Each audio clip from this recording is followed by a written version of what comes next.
मित्रांनो नमस्कार. मी गहिनीनाथ सरवडे आपलं शेती माहिती या यूट्यूब चॅनलवर स्वागत करतो. मित्रांनो आजचा विषय आपला आहे की सोयाबीन बेडवर का करायची. तर यावर्षी आता जसा महाराष्ट्रात सध्याच्या टायमिंगला पाऊस पडत आहे त्या हिशोबानं तर जेवढ्या बेडवरच्या सोयाबीनी आहेत त्याच टिकतील असा अंदाज आहे थोडक्यात. म्हणजे ठीक आहे, जरा काही ठिकाणी कमी पाऊस असेल, पण नांदेड, परभणी, जालना किंवा त्याच्या पलीकडचे अलीकडचे थोडे जिल्हे एवढा पाऊस पडलेला आहे की बस. आणि सोयाबीन टोटल एकदम अशा वाहून गेल्यासारख्या, पाण्यात राहून पूर्ण पिकं गेल्यासारखे झालेत. आता यातमध्ये तुम्ही आता ही आपली बेडवर आहे, तर हे खाली पूर्ण भरलं होतं. हा खालचा जो भाग आहे ना, हा पूर्णपणे आता तिकडून उतार आहे इकडं, या साईडला पूर्ण असं पॅक होते. एक दिवस, दोन दिवस तर आहे ना, या सोयाबीनमध्ये सुद्धा 4 इत पाणी होतं. तरीसुद्धा तुम्ही लक्ष करा, सोयाबीनला अजिबातच काही फरक पडला नाही. बघा, हे अजून पण फुलं आणि शेंगा सेटिंग चालूच आहे. आणि हे खालचा अंतर आणि वरचं अंतर जवळजवळ 1-1.5 फुटाचा आहे, म्हणजे सरी सोडल्याच्या नंतर. तरी पण म्हणजे जेवढं पण सांगण्याचा उद्देश काय याच्यामध्ये, की जेवढं पण पाणी आलं पावसाचं तेवढं ह्या सरीच्या माध्यमातूनच निघून पण गेलं, आणि जे थांबलं ते सरीवर थांबलं. म्हणजे सोयाबीन वापसा कंडिशनमध्येच राहिली. आणि बघा हो का, हे लागण वगैरे आपली हे रुचीचं आहे. हे बघा, अजून इफेक्ट नाही त्याचा काहीच, एकदम शेंड्यापर्यंत शेंग झालेली आहे. बघा, चालूच आहे अजून. आणि हे असं होणारच, कारण आपली शेती म्हणलं तर निसर्गाच्याच मनावर आहे. शेतकऱ्यानं किती जरी झटला ना, काही केला ना, तरी निसर्गाच्याच मनात आलं पाहिजे, असं आहे. आता बघा, भरपूर सोयाबीन वाढली पण होती आणि छान आहे का, अजून पण मध्ये पाणी आहे. पण या पाण्याचा म्हणावं तसा काहीच फरक पडणार नाही, कारण सोयाबीनच्या ज्या मुळी आहेत ती मुळी एकदम बेडवर असल्यामुळे उंचीवर आहेत, आणि एकतर त्या बेडमध्ये घुसणार आहेत.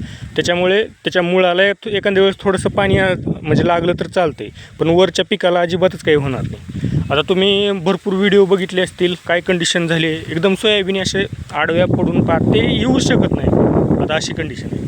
एकदम असं सोन्यासारखं जपायचं, त्याला 2 महिने 2-2.5 महिने खर्च करायचा भयानक, आणि एकदम तोंडातला घास हिरावून घेतल्यासारखं शेवटी असं आहे. मग त्यासाठी मित्रांनो आहे ना, आपण थोडंसं हुशार व्हायला पाहिजे. कंपल्सरी मला तर वाटतं प्रत्येकानं बेड पद्धत केली पाहिजे, कारण पाऊस सांगून येत नाही. आणि हे दरवर्षीचंच झालं आहे बरं का. आपल्याला काय वाटतंय, चला या वर्षी झाले, आता नाही व्हायचं पुढल्या वर्षी, आपलं रान उमाटाला आहे, आपलं असं आहे तसं आहे. उमाटाच्या रानाला सुद्धा भरपूर फरक पडते. आता हे बघा, एकच झाड आहे, हे कसलं बूड झालं आहे बघा, शेंगाच शेंगा हो का.